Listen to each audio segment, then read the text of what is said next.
श्रोतागणों, श्रीमद् भागवत कथा द्वितीय दिवस भाग 19 में हमने आपको बताया कि विदुर जी इस संसार में प्रत्येक प्राणी दुखी है, एकमात्र कोई सुखी है तो वह भगवान का दास है। दुखालयम अस्वास्थम, सभी दुखी हैं। ये दुखालय का संसार है पूरा, है, हर कोई प्राणी दुखी है। तो हम श्रीमद् भागवत कथा द्वितीय दिवस भाग 20 आपको सुनाने जा रहे हैं। आप प्रेम पूर्वक सुने। जय जय श्री राधा रमण, जय जय नवल किशोर, जय गोपी चित चोर प्रभु, जय जय माखन चोर। वृंदावन सौ बन नहीं, नंदगाम सौ गाम, बंसी बट सौ बट नहीं, कृष्ण नाम सौ नाम। विदुर जी, ये संसार दुख का घर है और सदा रहने वाला नहीं है। जब ब्रह्मा जी इस जगत की सृष्टि कर रहे थे, उस समय सर्वप्रथम अज्ञान की 5 वृत्तियां तम, मोह, महामोह, तामस्त्र और अंध तामस्त्र ये उत्पन्न हुई, जिन्हें अविद्या, अस्मिता, राग, द्वेष और अभिनिवेश भी कहते हैं। ब्रह्मा जी ने अपने इस पापमयी सृष्टि को देखा तो प्रसन्न नहीं हुए, भगवान का चिंतन किया और इस बार सनक, सनंदन, सनातन और सनत कुमार ये 4 निर्वृत्त परायण मुनि उत्पन्न हुए। ब्रह्मा जी ने जब इन्हें सृष्टि करने की आज्ञा दी तो उन्होंने मना कर दिया, जिससे ब्रह्मा जी को अत्यंत क्रोध आ गया। उन्होंने अपने उस क्रोध को रोकने का बहुत प्रयास किया, परंतु वह भ्रक्ति के मध्य से एक नील लोहित बालक के रूप में उत्पन्न हो गया। रो रो कर कहने लगा, पिताजी मेरा नाम बताइए और मुझे काम बताइए। ब्रह्मा जी ने कहा, तुम उत्पन्न होते ही फूट फूट कर रोने लगे हो, इसलिए प्रजा तुम्हें रुद्र इस नाम से पुकारेगी।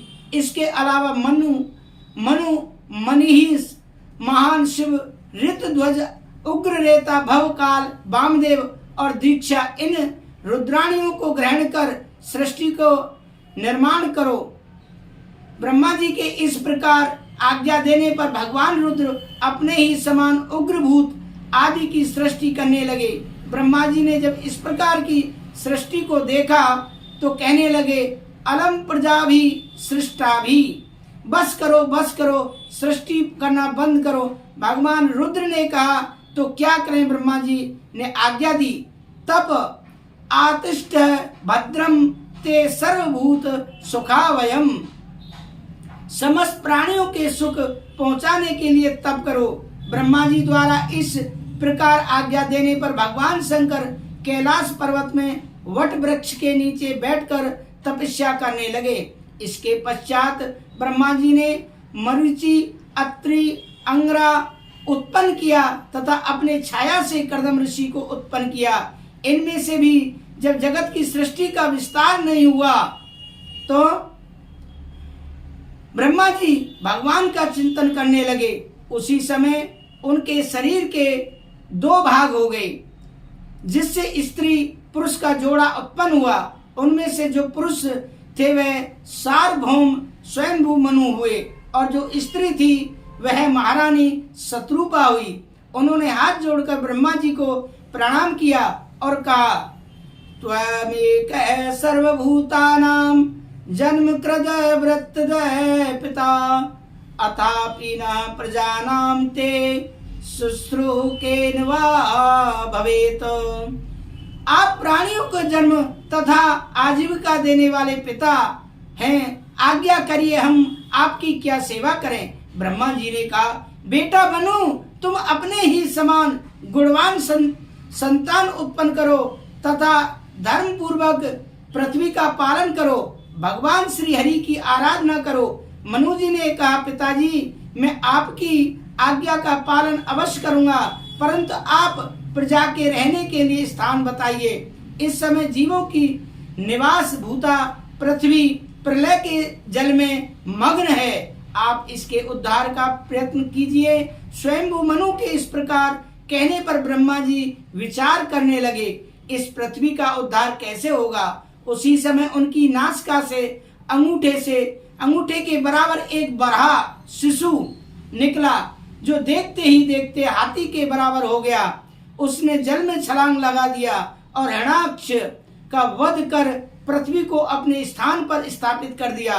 विदुर जी मैत्री मुनि जी से पूछते हैं, मुनिवर दैत्यराज हिरण्याक्ष कौन था और बराह भगवान के साथ इसकी मुठभेड़ किस कारण से हुई? मैत्री जी कहते हैं, दिदिरिक्ष दाक्षाणी क्षत्र मारीचम कश्यपम पतिम अपत्य कामा चक्मे संध्यायाम रक्षयार्दिता।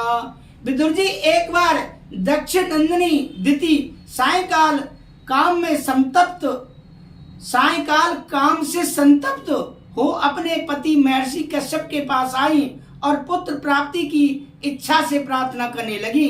महर्षि कश्यप ने कहा कि देवी दिति, मैं तुम्हारी इच्छा को अवश्य पूर्ण करूंगा, परंतु कुछ देर ठहर जाओ, क्योंकि यह समय सायंकाल का है, घोर समय चल रहा है, सायंकाल का घोर समय चल रहा है। ध्यान पूर्वक सुने, जिसमें भूत भावन भगवान शंकर अपने गण भूतादिकों के साथ विचरण करते हैं। महाराज मनु ने मनु स्मृति में लिखा है, चत्वारि खलु कार्याणि संध्या काले विवर्जेत आहारम मैथुनम निद्रा स्वाध्यायंच चतुर्कम।